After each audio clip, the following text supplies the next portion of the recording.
Welcome everyone to Santino's Sunday Cigar Review. I'm Mike, one of the co-hosts, and at the end of our segments we always say we know things. Well, folks, stay tuned.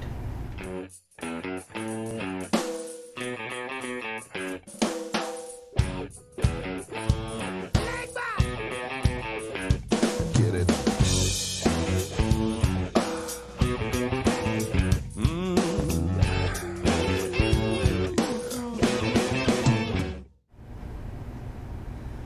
All right, welcome back everyone to Santino's Sunday Cigar Review. I'm Mike.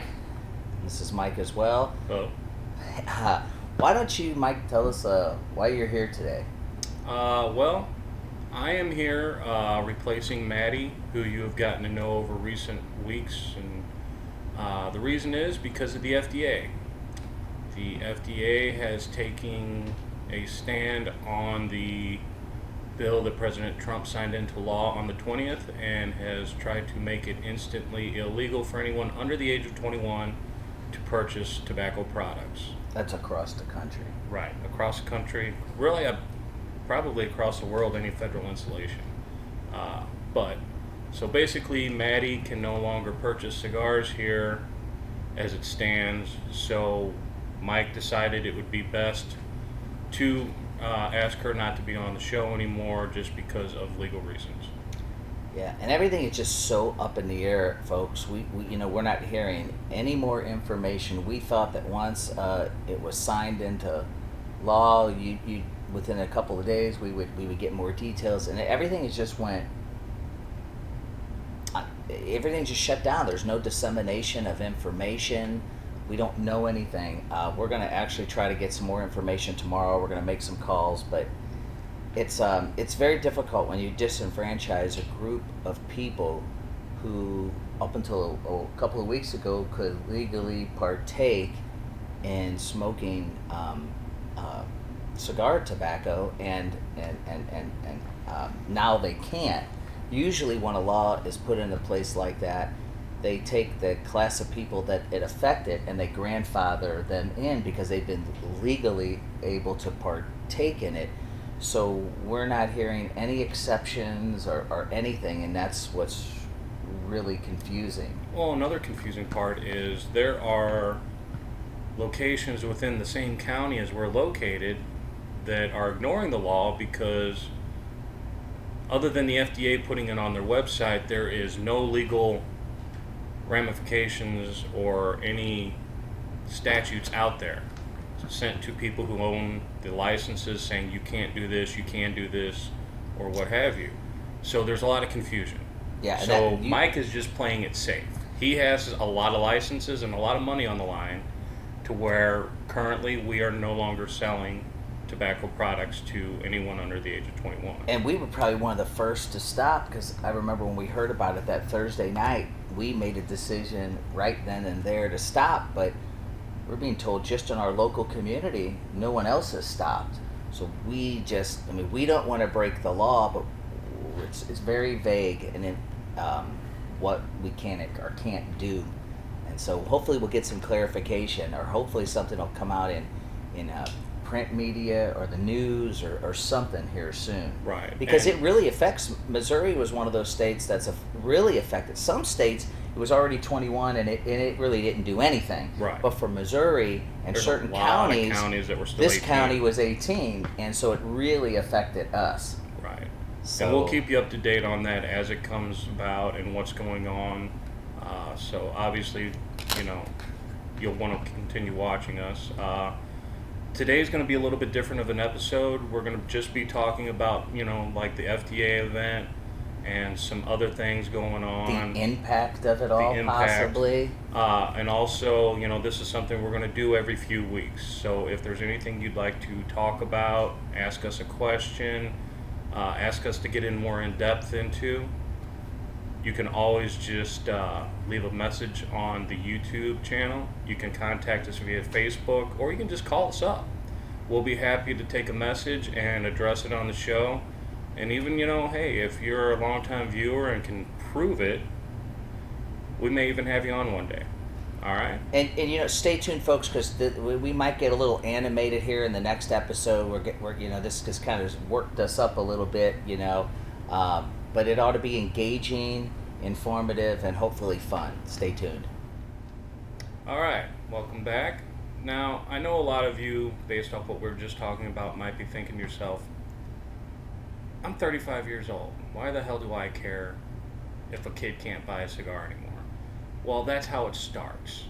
All right, something that's insignificant to the masses.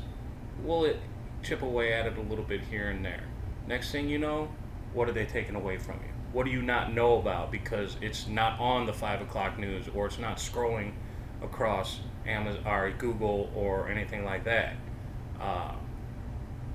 People aren't aware of what's going on in their surroundings with their government at the local, federal, state level, and it's affecting them directly. Now, Mike knows it because he's a business owner. He feels it first because of the licensing, the lack of income coming in from those people. But people like me, I'm 43. What do I care if some 18-year-old can't smoke a cigar?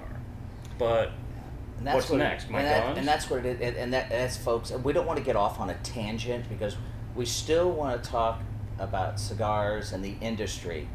But I think it behooves us to spend 2 or 3 minutes on the bigger picture without going on a tangent. And that, folks, what this is called is incrementalism.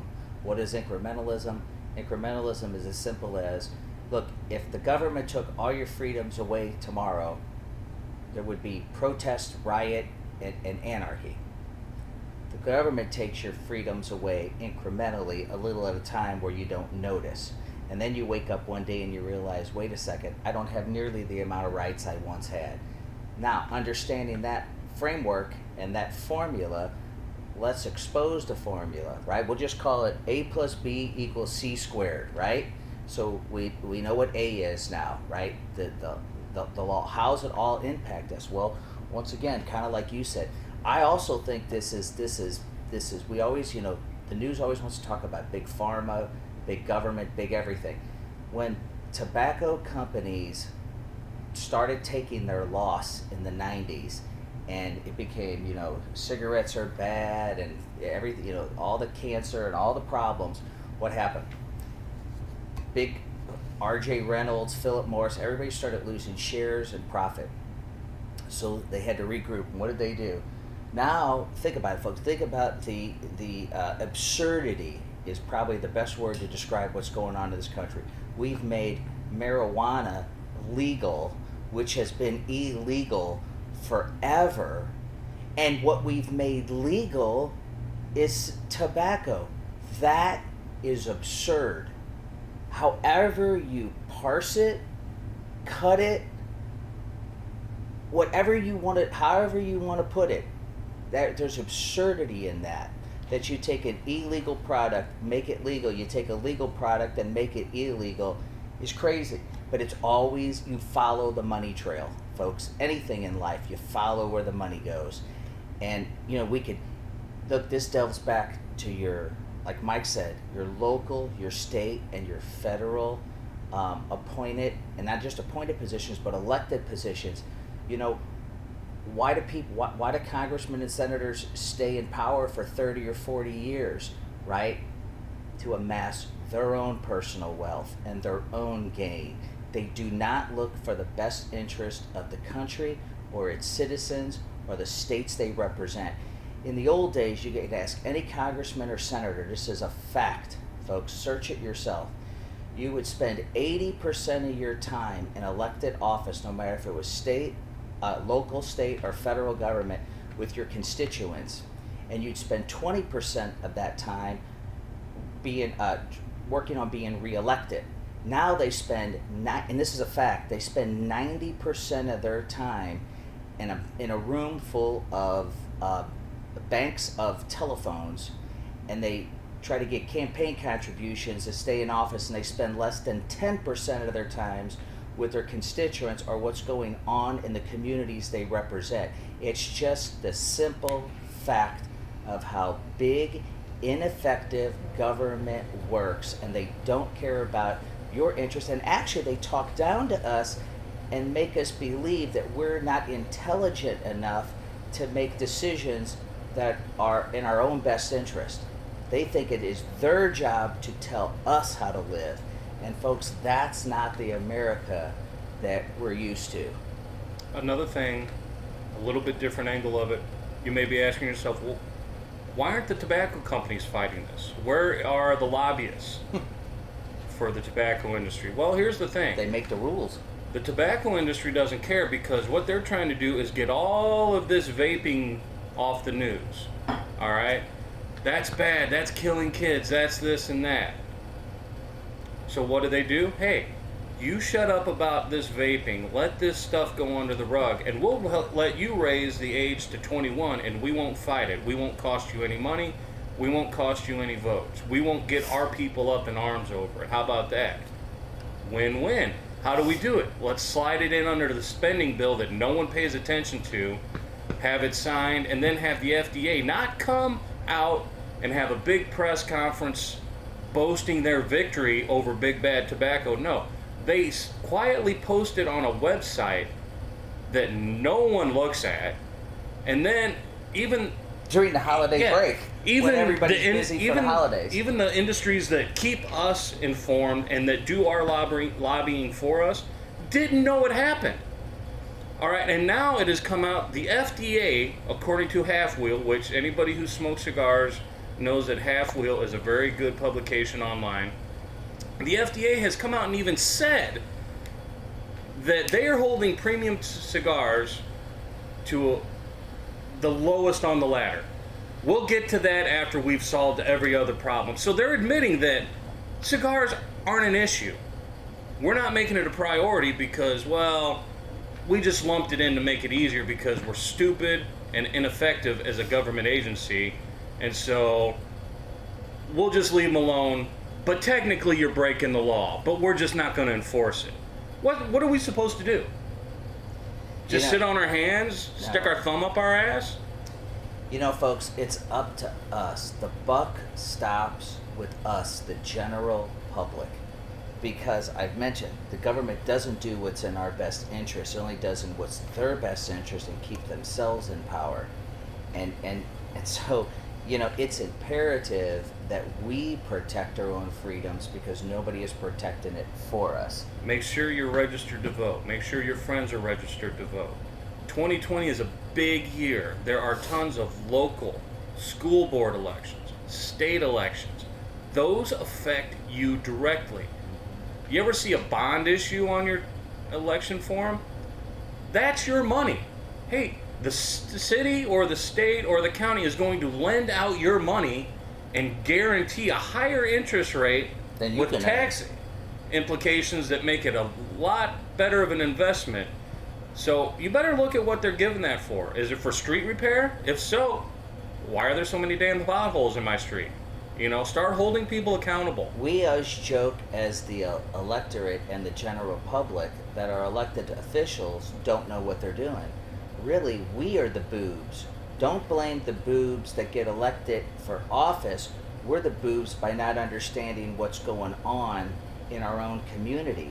So, and this is why I, talk about, and people always wonder why I say the things I say, because, folks, bread and circus 2,000 years ago from Julius Caesar still applies in 2020. And you say, well, what is bread and circus? I never heard of that phrase. Well, when Julius Caesar wanted to conquer a country or a territory, he had to pacify the people and the Senate. The Senate provided him the money, and he had to pacify the people so they wouldn't revolt. And what did he do? He gave them bread and circus. Bread, physical bread to eat, and circus, gladiatorial battle. What he did was keep the masses occupied so the government, the Senate, and him can go do what they wanted to do. So what is modern day bread and circus in 2020? Folks, the bread are the entitlements that we've created as a country, and the circus is what you're going to watch in a couple hours, football. We're still being bamboozled in 2020, and you say that bread and circus doesn't exist. I tell you, it exists more emphatically now than it did 2,000 years ago. we shouldn't point the finger at anyone else. We should look at ourselves. We're uninformed, and we're the people that don't take life serious. And then we want to point the finger and blame somebody else. Wake up, people. This is your country. All right, when we come back, we're going to wrap up this segment and let you know what's going to be coming up in the near future and later on this year. Stay tuned. All right, welcome back. Just going to wrap things up real quick here. Just want to thank everyone for joining us today. We got a lot of great things coming up for 2020. We will bring that up more as it comes to fruition on exact dates and times. We are looking for a lot of input from you all out there in the audience. Facebook, website, YouTube channel. Let us know what you'd like to hear, see. We're going to do this about every 4 episodes. We're going to have just an open forum, questions from the audience, visitors from outside the industry, visitors from inside the industry. Anything we can do to help the cigar experience, because let's face it, for ever since people have been enjoying cigars, they've been doing it, discussing current events, discussing the future, discussing the past, and having fun. All right, Mike? Yeah, and remember, dovetailing off Mike, like, comment, subscribe. We need your feedback. We need it for multi-different levels. We need to know if we're going in the right direction. We want to know if you guys have questions or you want more information in certain topics or categories. Like Mike had said earlier, we even bring people onto the show. So we need that feedback, folks. We really do. We appreciate that viewership is up and things like that, but we need more feedback and comments. We want the show to be driven by what the audience wants to hear and see. Okay, so remember that. Help us. Yes. All right. Thank you very much. And remember, here at Santino's, we drink, we smoke, we know things, and we'll keep you informed.